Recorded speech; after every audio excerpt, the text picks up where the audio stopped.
ಸತ್ಯ ಸೀರಿಯಲ್ ಅಲ್ಲಂತೂ ಸಹ ಫುಲ್ ರೌಡಿ ಬೇಬಿ ಆಗಿದ್ರಿ. ಸೊ ಎಲ್ಲೋ ನಿಮ್ಮಷ್ಟು ಅಭಿಮಾನಿಗಳೆಲ್ಲನೂ ಸಹ ಒಂದಷ್ಟು ಜನ ಅಭಿಮಾನಿಗಳು ಅದೇ ರೌಡಿ ಬೇಬಿನ ಬಿಗ್ ಬಾಸ್ ಅಲ್ಲಿ ಗೌತಮಿ ಜಾಧವ್ ಅವರು ಕ್ಯಾರಿ ಮಾಡ್ತಾರೆ ಅಂತ ಒಂದು ಟಾಕ್ ನಡೀತಿತ್ತು. ಸೊ ಬಟ್ ಸತ್ಯ ಸೀರಿಯಲ್ ಅಲ್ಲಿ ಆರ್ಭಟನೆ ಬೇರೆ, ಬಿಗ್ ಬಾಸ್ ನಲ್ಲಿರುವಂತಹ ಆರ್ಭಟನೆ ಬೇರೆ. ಸೊ ಏನಕ್ಕೆ ಈ ಚೇಂಜಸ್ ಅಂತ? ಚೇಂಜಸ್ ಏನೂ ಇಲ್ಲ. ಒಂದು ನೀವು ನನ್ನನ್ನು ಹಿಂದೆ ಸೀರಿಯಲಲ್ಲಿ ಏನು ನೋಡಿದ್ರಿ ಅದು ಪಾತ್ರವಾಗಿ ನೋಡಿದ್ರಿ.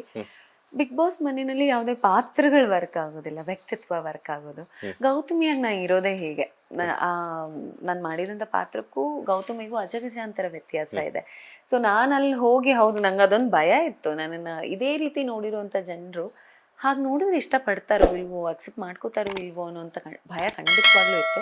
ಆ ಭಯ ಈಗ ಹೊರಗೆ ಬಂದಮೇಲೆ ಕಂಪ್ಲೀಟ್ಲಿ ಹೋಗಿದೆ. ಇನ್ಫ್ಯಾಕ್ಟ್ ಅಲ್ಲಿಕ್ಕಿನ್ನ ತುಂಬ ಚೆನ್ನಾಗಿ ತುಂಬ ಜಾಸ್ತಿ ಪ್ರೀತಿಸೋದಕ್ಕೆ ಶುರು ಮಾಡಿದ್ದಾರೆ. ಅಲ್ಲಿಕ್ಕಿನ್ನ ತುಂಬ ಜನ ಹೇಳಿದ್ರು ಅಲ್ಲಿ ಇಷ್ಟಪಟ್ವಿ, ಹೌದು ಅದಕ್ಕಿಂತ ಜಾಸ್ತಿ ನಮಗೆ ಈ ರೀತಿ ನೀವು ಇಷ್ಟ ಆಗಿದ್ದೀರಾ ಅಂತ. ಸೊ ಅದೊಂದು ಆ್ಯಕ್ಚುಲಿ ಕಾಂಟ್ರಾಸ್ಟ್ ಕ್ಯಾರೆಕ್ಟರು. ಆ ಪಾತ್ರ ನನ್ನ ವ್ಯಕ್ತಿತ್ವ, ಅಲ್ಲಿ ಪಾತ್ರ ನಿಭಾಯಿಸಿದೆ, ಇಲ್ಲಿ ನನ್ನ ವ್ಯಕ್ತಿತ್ವ ನಿಭಾಯಿಸಿದೆ. ಮೇಡಮ್, ವ್ಯಕ್ತಿತ್ವ ಅಂತಂದ್ರೆ ಪಾಸಿಟಿವಿಟಿ ಅನ್ನೋದೇ ಎಲ್ರಿಗೂ, ಇಡೀ ಕರ್ನಾಟಕದ ಜನತೆಯಲ್ಲಿ ಕೇಳಿದ್ರು ಕೂಡ ಈಗ ಪಾಸಿಟಿವಿಟಿ ಅಂದ್ರೆ ಗೌತಮಿ ಅವರೇ ನೆನಪಾಗ್ತಾರೆ. ಸೊ ಎಲ್ಲೋ ಒಂದ್ ಕಡೆ ಅದೇ ನಿಮ್ ಮುಳುವಾಯ್ತಾ ಅಂತ? ಇಲ್ಲ, ನನಗೆ ಇನ್ಫ್ಯಾಕ್ಟ್ ಅದು ಹೆಲ್ಪ್ ಆಯಿತು. ಕೆಲವರಿಗೆ ಅದ್ರ ಬಗ್ಗೆ ಪ್ರಶ್ನೆ ಹುಟ್ಟಿದಿದೆ, ಹಾಗೇ ಹೇಗಿರೋದಕ್ಕೆ ಸಾಧ್ಯ? ಅಲ್ಲಿ ಮನೇಲಿ ಬರುವಂಥ ಸಿಚುವೇಶನ್ಸ್ ತುಂಬ ಅಪ್ಸ್ ಆ್ಯಂಡ್ ಡೌನ್ಸ್ ಇರುತ್ತೆ, ಕೋಪ ಮಾಡ್ಕೋಬೇಕು ಅಥವಾ ಯಾವಾಗಲೂ ನಗ್ತಾ ಇರೋದಕ್ಕೆ ಹೇಗೆ ಸಾಧ್ಯ ಅನ್ನೋವಂಥ ಪ್ರಶ್ನೆ ಬರುತ್ತೆ. ಒಪ್ಕೋತೀನಿ, ಹೀಗಿರೋದು ಬಹಳ ಕಷ್ಟ, ಇಲ್ಲ ಅಂತಲ್ಲ.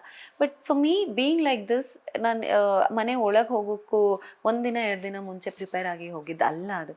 This is my 9 years journey. ನಾನು ಏನು ದೇವ್ರನ್ನ ನಂಬ್ತೀನಿ, ಅಲ್ಲಿ ನಂಗೆ ಹೇಳ್ಕೊಟ್ಟಿರೋದೇ ಹೀಗೆ. ಪ್ರತಿಯೊಂದು ಬರುತ್ತೆ, ಹೌದು, ನಗ್ನಗ್ತಾ ನಿಭಾಯಿಸಿದ್ರಾಯ್ತು, ಜಸ್ಟ್ ಸ್ಮೈಲ್. ಆ್ಯಂಡ್ ನಗ್ತೀನಿ ಅನ್ನೋದಾದರೆ ನಾನು ಅಮ್ಮನ ನೆನಪಿಸ್ಕೊಂಡಾಗ ನನಗೆ ಬರೋವಂಥ ಧೈರ್ಯದಿಂದ ಸ್ಮೈಲ್ ಮಾಡ್ತೀನಿ.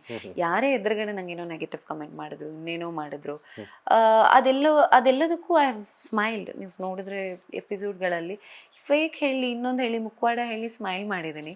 ಸ್ಮೈಲ್ ಮಾಡ್ತಾನೆ ಪ್ರತಿಯೊಂದನ್ನು ನಿಭಾಯಿಸ್ಬೋದು, ಅದನ್ನು ಫೇಸ್ ಮಾಡಬಹುದು. ಇದು ನನಗೆ ಅಲ್ಲಿ ಹೇಳ್ಕೊಟ್ಟಿರೋಂಥ ಪಾಠ.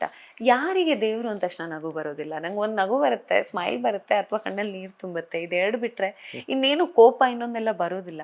ಸೊ ನಾನು ಪ್ರತಿ ಕ್ಷಣ ಅಮ್ಮನ ನೆನಪಿಸ್ಕೋತಿದ್ದೆ, ಅದೊಂದು ನಗು ಇರ್ತಿತ್ತು. ಬಿಟ್ಟರೆ ನನಗೆ ಅಂದರೆ ಬೇರೆ ಏನು ನನಗೆ ಅದ್ರ ಬಗ್ಗೆ ಆನ್ಸರ್ ಇಲ್ಲ. This is the reason. Elimination ಟೈಮಲ್ಲೂ ಸಹ ಸುದೀಪ್ ಸರ್ ಹೇಳ್ತಾರೆ, ನೀವೇ ಅಷ್ಟೇ ಅಲ್ಲ ನಿಮ್ಮ ಫ್ಯಾಮಿಲಿ ಮೆಂಬರ್ಸ್ ಹಿಂಗೇನಾ ಅಂತ ಕೇಳ್ತಾರೆ. ಹೌದು, ಅಂದ್ರೆ ದೇವ್ರನ್ನ ನಾನಷ್ಟೇ ಅಲ್ಲ, ನಮ್ಮ ಇಡೀ ಫ್ಯಾಮಿಲಿ ಅಂದ್ರೆ ಮಮ್ಮಿ, ಡ್ಯಾಡಿ, ತಮ್ಮ, ಅಭಿ ಎಲ್ಲರೂ ನಂಬೋದ್ರಿಂದ ಹೀಗೆ ನಾವು ಏನಾದ್ರೂ we take it positively. Okay, ಇಲ್ಲಿಗೆ ಹೀಗೆ ಇದ್ದಿದ್ದು ಅನ್ಸುತ್ತೆ, ಲೆಟ್ಸ್ ಫೋಕಸ್ ಅಹೆಡ್. ಆ್ಯಂಡ್ ನನಗೇನೆಲ್ಲ ಸಿಗಬೇಕು ಅಂತ ಅಮ್ಮ ಡಿಸೈಡ್ ಮಾಡಿರ್ತಾರೋ ಅದೆಲ್ಲವೂ ಸಿಕ್ಕಿದೆ.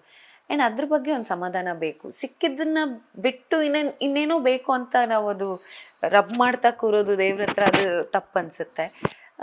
ಕೊಡೋದನ್ನೆಲ್ಲ ಕೊಟ್ಟಾಗ ತಗೊಂಡ್ಬಿಡ್ಬೇಕು. ಮತ್ತಿನ್ನೇನೋ ಇಲ್ಲದೆ ಇರೋದನ್ನ ಕೇಳ್ತಾ ಕ್ರಿಬ್ ಮಾಡೋದಕ್ಕಿಂತ.